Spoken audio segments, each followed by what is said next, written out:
Welcome to the funnel effect. Today, we're tackling something huge. We're diving into the latest, most comprehensive global data on the world's biggest killer, cardiovascular disease. That's right. We're really getting into the weeds with the recent findings from the Global Burden of Disease study, specifically the 2023 report focusing on cardiovascular diseases, or CVDs. And where's this data coming from exactly? It sounds massive. Oh, it is. Our main source is the incredible work by the Global Burden of Cardiovascular Diseases and Risks 2023 collaborators. Think of a huge international team. They've quantified the CVD burden across, get this, 204 countries and territories. Wow. And over a really long period, 33 years, from 1990 right through to 2023. 33 years, covering pretty much the whole planet. Okay, so what's our goal here today? What are we trying to unpack for you, the listener? Well, the mission is critical, really. We need to understand the sort of dual nature of the CVD crisis globally. Dual nature, how so? Because on one hand, the total number of deaths, the number of cases, they're just skyrocketing. But at the same time, we are making real medical progress. Right, so we need to figure out why the overall numbers are going up, even when treatments are getting better. Yeah. We need to separate the absolute increase from, the progress measured by those age-standardized rates. Exactly. And then the really crucial part is identifying the modifiable risk factors. Which ones are accelerating? Which ones should policymakers and frankly all of us be focusing on right now? Okay, sounds like a plan. But before we dive into the big numbers, there are a couple of key terms from this GVD study we probably need to clarify, right? Absolutely. They're essential for understanding everything else. First up, the main metric for burden, dailies. That stands for disability-adjusted life years. Dailies. Okay, what does that actually capture? Think of it as the ultimate measure of health loss. It combines two things: the years of life lost because someone died prematurely, and the years they lived but with a disability caused by the disease. So it's not just about dying early, it's also about living sick. It captures both. Precisely. If a country reduces its dailies for, say, heart disease, it means people are living longer and healthier lives related to that condition. It's a really comprehensive measure. Okay, dailies, years lost to death and disability. Got it. What's the second term? The second one is SDI, the Socio-Demographic Index. This is really important for comparing countries fairly. SDI. So that's about how developed a country is? Exactly. It's based on three key factors: the total fertility rate, the average level of education in the population, and the income per capita. And how do you use that? The GBD study uses the SDI to group countries into 5 levels, or quintiles from low SDI up to high SDI. This lets us compare health outcomes between countries that are at a similar stage of socioeconomic development. Ah, okay. Because just comparing, say, a very high-income country with a very low-income one doesn't tell you much about their health strategies, does it? Not really, no. It mostly tells you about resources. But comparing countries within the same SDI bracket, now that starts to tell you who might have more effective policies or better public health approaches, regardless of overall wealth. That makes sense. It helps isolate the impact of strategy versus just raw resources. Okay, framework established. Day lies in SDI. Let's get into the scale of this problem. Right. Let's confront the magnitude. Okay, first things first. Where does CVD actually rank in the grand scheme of things? Globally, 2023, what's causing the most burden? It's still number one, undisputed. Cardiovascular diseases were the single leading cause of both DAYLIs and deaths across the globe in 2023. The leading cause. What percentage of the total burden are we talking about? It accounts for 15.6% of all disease burden, all DAYLIs worldwide. 15.6%. So basically, nearly 1 out of every 6 years lost to death or disability globally is down to cardiovascular issues. That's the scale of it, yeah. And what does that look like in actual numbers for 2023? The numbers are just, well, staggering. In 2023 alone, CVD was responsible for 437 million dailies globally. 437 million dailies. And, maybe even more starkly, 19.2 million deaths. Almost 20 million people dying from this in just 1 year. It's a huge number. And that's the burden, the dailies and deaths. Yeah. What about prevalence? The number of people actually living with a CVD condition right now. That's where you see the sheer volume, and it's perhaps the most alarming absolute figure. The number of prevalent cases people alive with the CVD diagnosis more than doubled since 1990. Doubled. From what to what? It jumped from 311 million cases back in 1990 to 626 million cases in 2023. 626 million people. Wow, that's almost hard to comprehend. A huge portion of the global population actively managing a cardiovascular disease. It is. The global footprint is immense. Which specific types of CVD are driving that massive prevalence number? Ischemic heart disease, or IHD, that's things like coronary artery disease, often leading to heart attacks, that remains the most common. About 239 million prevalent cases globally. Okay, IHD is number one. What's next? Close behind is lower extremity peripheral arterial disease, or PAD. That reached 122 million cases. PD, so problems with circulation in the legs. Exactly. And it's important because it highlights that while we often focus on the heart and brain, circulatory problems elsewhere in the body represent a massive, often overlooked burden. Okay, so the absolute numbers are terrifying. 19.2 million deaths, 626 million people living with CVD, 437 million dailies. But now we get to that paradox you mentioned earlier. The total burden is going up, but something else is going down. Yes, this is the core paradox and perhaps the most critical finding for understanding progress. While the total number of dailies increased substantially by 36.3% between 1990 and 2023, Which sounds really bad. it does, and this is a big, but the age-standardized daily rates actually decreased significantly over the same period by 39.6% globally. Okay, hang on. Age standardized rate, that's the one that adjusts for population changes, right? Yeah, Takes out the effect of just having more people and people living longer. precisely. It gives you a truer picture of the underlying risk and the effectiveness of prevention and treatment per person, adjusted for age structure. So a nearly 40% drop in the age-standardized rate signals huge progress in medicine and public health. So our treatments, our drugs, our surgeries, our prevention campaigns, they're working. They're reducing the risk for any given person by almost 40%. Yes, collectively, that's what the data suggests. The problem is we've added so many people to the global population, and crucially, so many people are surviving into older ages where CVD risk naturally skyrockets. That the demographic pressure just completely overwhelms that medical success. It absolutely swamps it. Medical and public health progress is effectively being outpaced by the demographic reality of a larger, older global population. That immediately makes me think about inequality. If progress is happening, is it happening everywhere? Or are lower income countries being left behind? What do the SDI findings show? They show massive disparities, unfortunately. The age-standardized CVD daily rates that measure of underlying risk were highest in the low and low-middle SDI settings. How much higher? The burden rate in these lower SDI regions was almost twice the rate found in the high SDI regions. Double the risk, even after adjusting for age. That points directly to huge gaps in access to basic care, prevention, and treatment, doesn't it? It's a very clear indicator of disparity, yes. Lack of access to effective primary care, diagnostics, affordable medicines, it all contributes. But it's not just a problem for developing countries, right? Is CVD still a major issue in wealthier nations too? Oh, absolutely. It's important not to misunderstand this. CVD was the leading cause of dailies in every single SDI quintile, except for the very lowest one. Okay, why not the lowest SDI group? What's the top burden there? In the lowest SDI settings, the populations tend to be much younger on average. So things like maternal and neonatal disorders and infectious diseases like respiratory infections and TB still cause a greater overall burden and more premature death.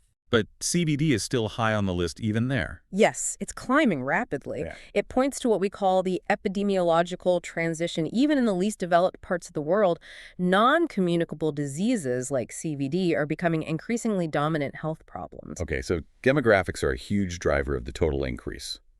Let's try to unpack that a bit more. Can we actually separate out the impact of population changes versus changes in risk factors? Yes, the GBD study does something called a decomposition analysis. It mathematically isolates how much different factors contributed to the overall change in dailies between 1990 and 2023. And what does that analysis show? What were the biggest drivers pushing the numbers up?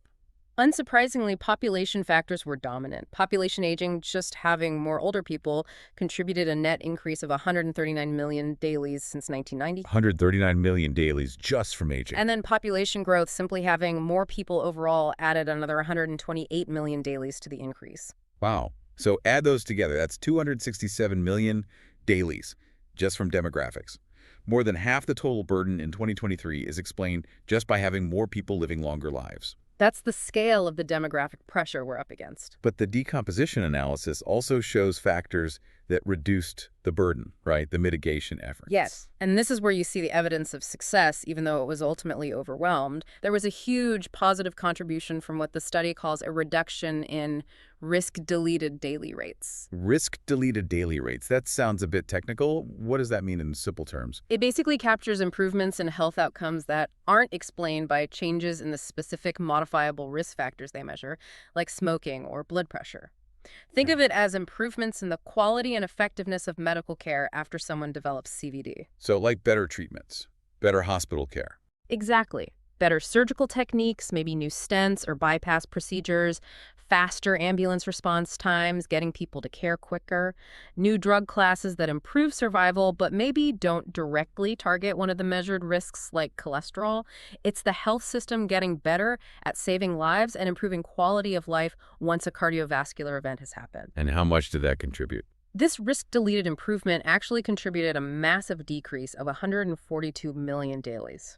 So medical care improvements averted 142 million dailies that would have otherwise occurred. That's the interpretation, yes. It's a testament to the progress made by the global medical community. But again, that huge gain was effectively canceled out, and then some by the population changes. A massive positive force wiped out by demography.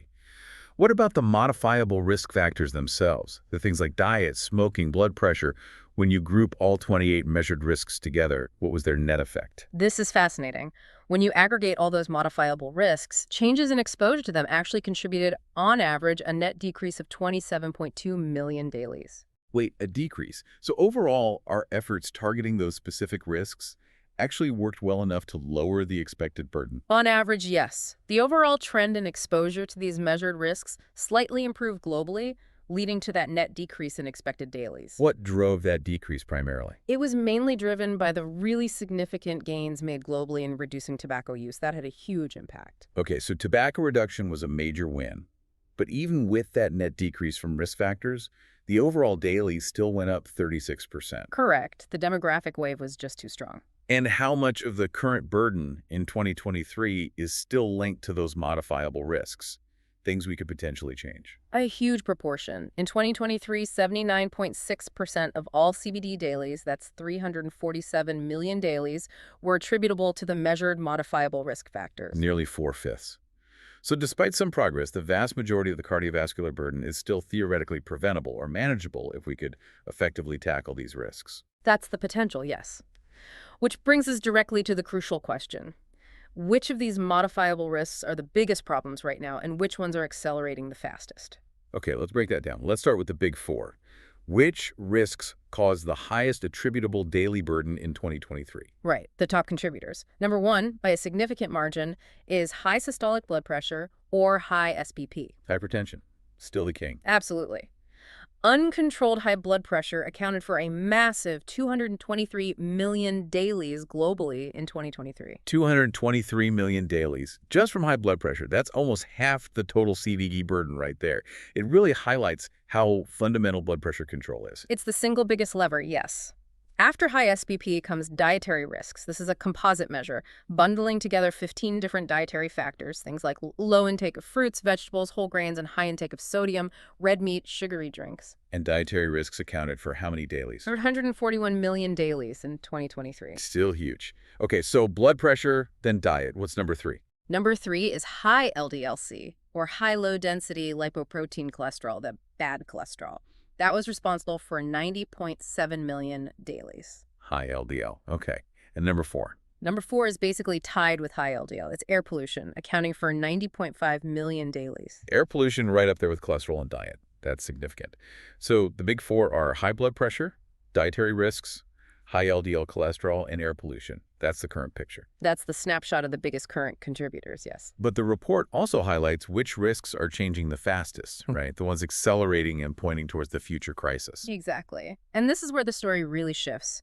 When we look at the proportional increase in attributable dailies since 1990, one category stands out dramatically. Metabolic risks. Metabolic risks, like diabetes and obesity markers. Precisely. As a group, metabolic risks showed the largest increase in attributable dailies since 1990, a jump of 45.4%. Wow, a 45% increase in the burden linked to metabolic factors in just over 3 decades. Which specific factors are driving that surge? Two factors have shown really alarming growth: signaling this fundamental global shift. The one with the biggest proportional increase is high body mass index, or high BMI. Obesity. How much did the burden linked to BMI increase? It rose by a staggering 113.8% since 1990. More than doubled. The CVD burden attributable just to high weight has more than doubled in 30 years. Is this just a problem in rich countries? Not anymore. That's a key finding. High BMI exposure increased notably in all countries, regardless of their SDI level. This global obesity epidemic is being driven by major structural changes. Like what? Things like the rapid global spread of ultra-processed foods, the easy availability of cheap, energy-dense, but nutrient-poor foods, and also declines in physical activity tied to urbanization and more sedentary jobs. Our environment is almost pushing people towards obesity now. It's a structural problem, not just individual choice. Okay, Yeah. so high BMI is the fastest accelerator. What's the second major metabolic risk on the rise? That would be high fasting plasma glucose, or high FPG. That's the main indicator for diabetes or prediabetes. And how much did that increase? The attributable CVD dailies linked to high FPG rose by 75.7% since 1990. This increased exposure contributed an extra 6.5 million dailies to the total burden increase. So obesity and high blood sugar markers are just exploding, relatively speaking. They are, and they're deeply interconnected, of course. They create this kind of toxic feedback loop, a global metabolic crisis that's really starting to undermine progress made elsewhere. It really feels like we're trading one set of risks for another. We mentioned the success with tobacco earlier. That's a positive behavioral change. Yes, tobacco is the big success story here. Global exposure went down significantly, leading to that reduction of 21.2 million CVD dailies we talked about. It's crucial proof, really. Proof of what? Proof that strong, sustained public health policies work. Things like the WHO Framework Convention on Tobacco Control, higher taxes, graphic warnings, ad bans, they have demonstrably saved millions of lives and averted a huge amount of suffering from CVD. It shows large-scale behavioral change is possible with political will. A clear win. But not all behavioral risks are moving in the right direction, are they? What about physical activity? That's a persistent problem, unfortunately. Low physical activity is actually getting slightly worse in terms of exposure, and it contributes to the BMI crisis. The attributable dailies increased from about 4.9 million in 1990 to 7.2 million in 2023. And while some of that increase is just population aging and growth, The underlying exposure to low physical activity also seems to have increased slightly globally. Again, it points to structural changes, less active jobs, less active transportation, changes in leisure time. it compounds the metabolic problem. Okay. And what about diet? It was number 2 overall, but you mentioned the composite risk decreased slightly. Is nuance within diet? Yes, there is. While the overall dietary risk profile improved modestly, maybe less trans fat, more awareness of whole foods, there's a specific negative trend offsetting those gains. Which is? Exposure to sugar-sweetened beverages, specifically, has increased globally since 1990. So sugary drinks are getting worse, even if other parts of the diet are maybe getting slightly better. Exactly. This one category, heavily processed and marketed, is directly contributing to the metabolic surge, the rising BMI and FPG, and undermining progress elsewhere in diet. It really strengthens the case for policies targeting these specific products, like taxes or marketing restrictions, similar to what worked for tobacco. That really crystallizes the challenge, doesn't it? We have proof that bold policies work, like with tobacco.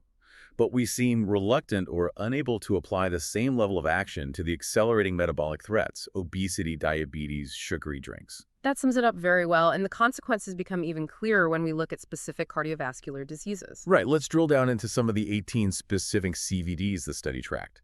Let's start with the biggest one overall: ischemic heart disease, IHD. Okay, IHD was, as we said, the single leading cause of CVD dailies in 2023, a massive 193 million dailies. And how much of that is linked back to the modifiable risks we just discussed? An overwhelming amount. 92.7% of all IHD dailies were attributable to those modifiable risk factors, primarily high blood pressure, those dietary risks, and high LDL cholesterol. It underscores that IHD is fundamentally a preventable condition for the most part. And you see huge regional differences here too, right? Extreme differences. The highest age-standardized IHD daily rate was found in Oceania, places like Fiji, Papua New Guinea. Their rate was over 5,100 dailies per 100,000 people. 5,100. And the lowest. The lowest was in high-income Asia-Pacific countries like Japan, South Korea, Singapore. Their rate was just under 600 per 100,000. Wow. That's almost a ninefold difference Yeah. between Oceania and high-income Asia-Pacific. Both regions contain high-income areas, too, so it can't just be about wealth. Exactly. That huge gap points to massive differences in things like diet, smoking rates, but perhaps most critically, the effectiveness of primary care systems in detecting and managing hypertension and cholesterol early on. Policy and cultural factors clearly play a huge role. Okay, IHT is the biggest burden. What about stroke? That was also high on the list. Yes, stroke caused 157 million dailies in 2023. And here, like with the overall CVD trend, we see that paradox again. The age standardized rates for stroke actually dropped dramatically by 48.2% since 1990. Huge progress per person. But the absolute number of stroke dailies still went up. Still increased, yes, by about 17.7%, again, purely due to population growth and aging. And the report breaks stroke down into different types, which reveal different patterns. Correct. There are two main types. First is ischemic stroke, which happens when blood flow to the brain is blocked, usually by a clot. This accounted for 67 million dailies. And who is most affected by ischemic stroke?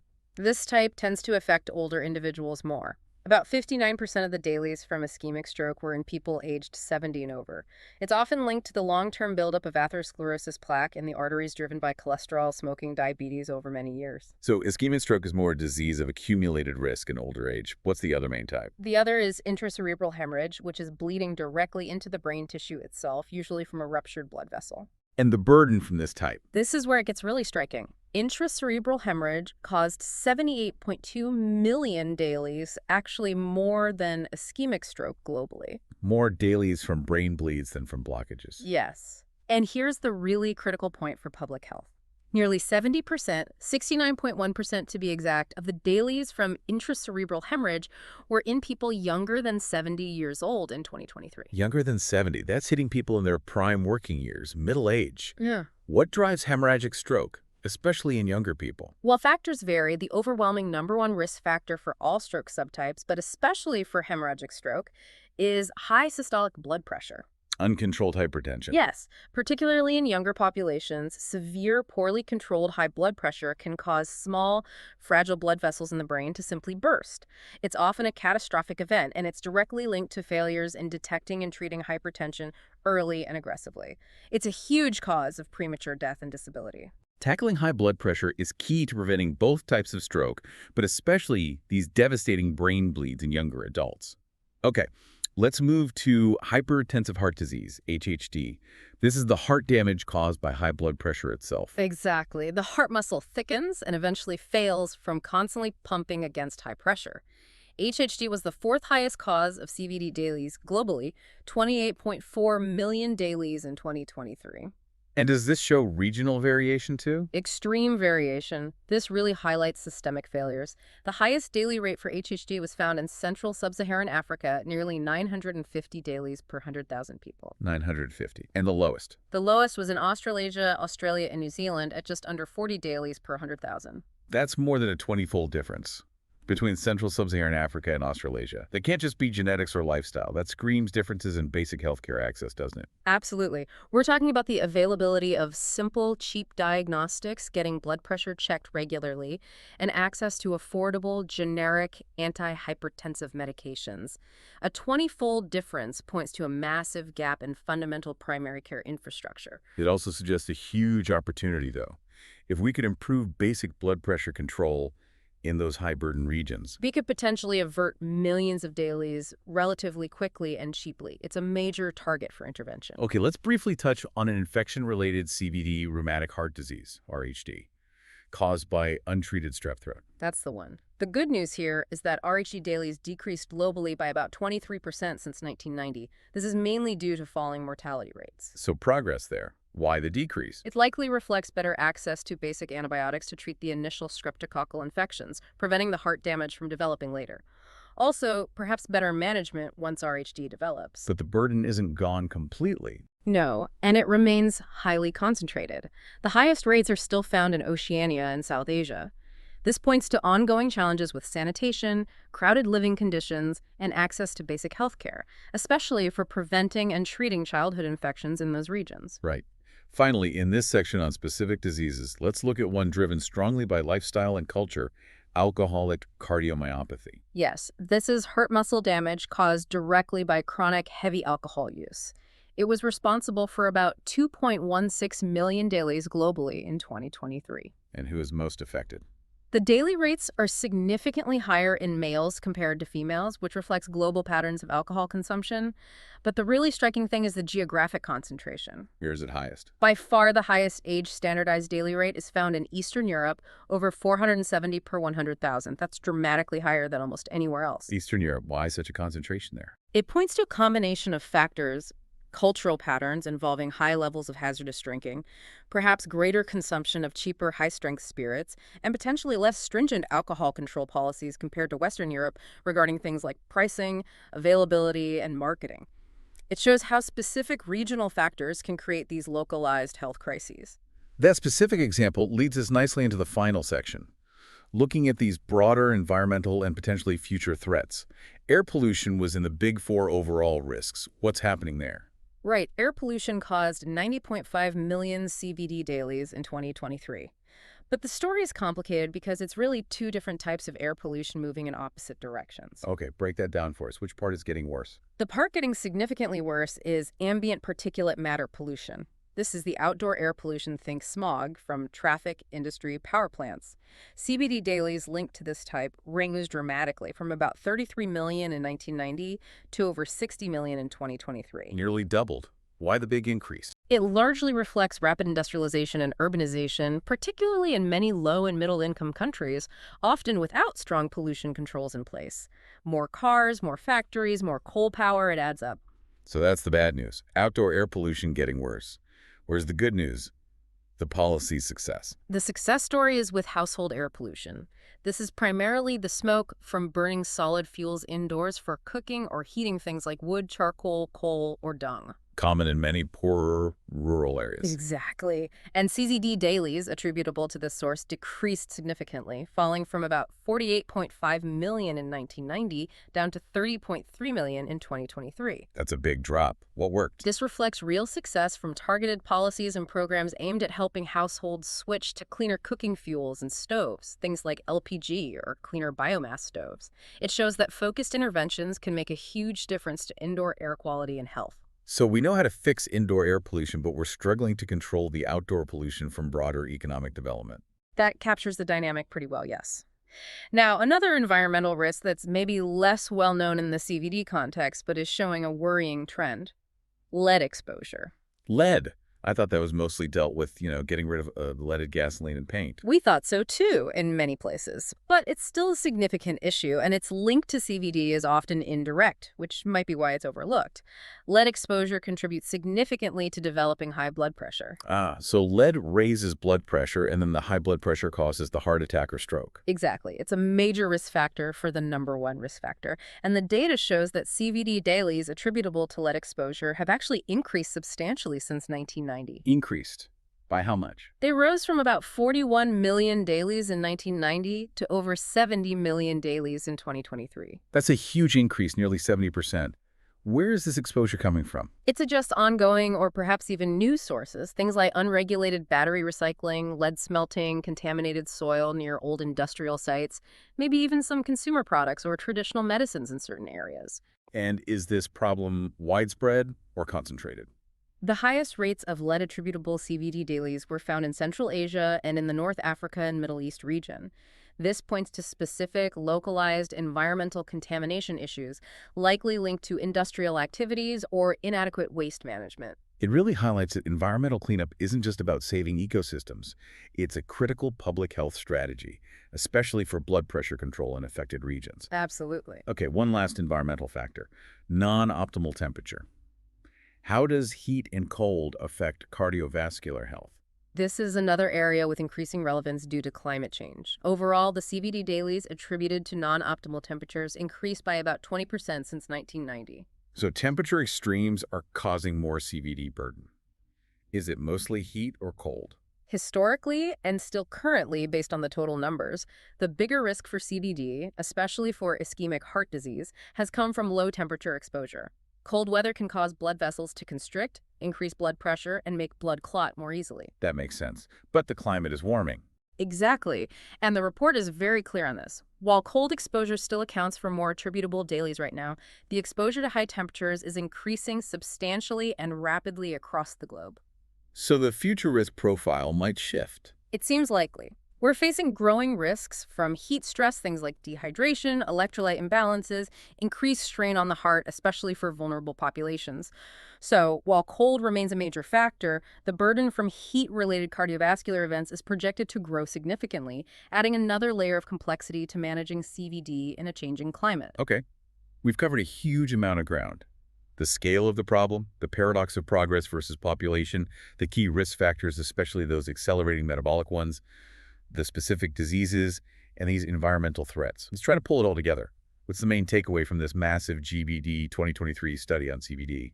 I think the core finding is really a reinforcement of previous trends, but with sharper focus. Global progress on reducing the risk of CVD per person, shown by those falling age standardized rates, is real, but it's being largely stalled or even reversed in terms of the total number of people affected. In the culprit side. The relentless pressure from population growth and, crucially, population aging. Plus, this really dangerous accelerating surge in metabolic risks, specifically high BMI and high blood sugar that's spreading globally. But is it inevitable? You mentioned the success with tobacco, with household air pollution. Does the data offer any hope, any leverage points? I think it does. It's not inevitable, but it requires deliberate action. The leverage points are clear. First, those successes prove that strong structural public health policies can work on a massive scale.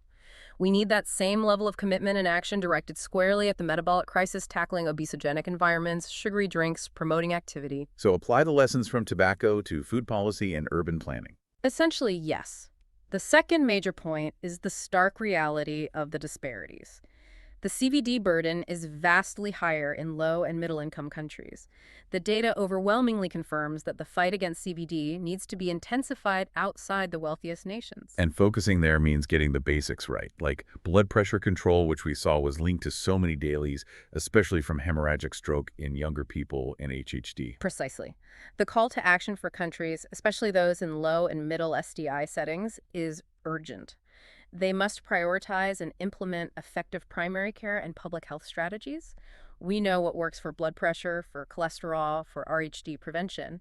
The challenge is implementation and scale up. So while tobacco control was a huge win, the future battlegrounds are clearly metabolic health and perhaps these growing environmental threats like outdoor air pollution and lead. That's where the accelerating threats lie, yes. There's a really provocative thought that emerges from this for me looking at the data. You highlighted those massive variations in CVD burden, like the 9-fold difference in IHD rates between Oceania and high-income Asia-Pacific, or the 20-fold difference in HHD between Central Sub-Saharan Africa and Australasia, even between places with similar overall development levels, similar SDI. Yes, those intra-SDI variations are striking. It really suggests that national wealth, while obviously helpful, isn't the only determining factor, or maybe even the most critical one. It implies that the effectiveness and the priority given to specific public health strategies makes a huge difference, regardless of the national budget. I think that's a very important interpretation. Is a country rigorously implementing sodium reduction policies? Do they have widespread, effective hypertension screening and treatment programs? Are they ensuring access to cheap, effective medications like statins or even poly pills for high-risk individuals? Right. The data seems to show that specific policy choices and strong primary care systems can lead to dramatically better outcomes, even comparing countries with similar resources. It suggests the path forward isn't just about more money, but about smarter, targeted, evidence-based strategies. The next big step in global health should be identifying and scaling up those specific policies that demonstrably work within different SDI contexts, comparing best practices not just between rich and poor, but between peers. So the ultimate takeaway might be, a country's success in fighting CVD might depend less on its GDP and more on the quality and focus of its public health and primary care strategy. That's a powerful way to put it. It puts the onus firmly back on policy choices and effective implementation, a crucial message for health leaders everywhere. Indeed. A lot to think about. Thank you for watching The Funnel Effect.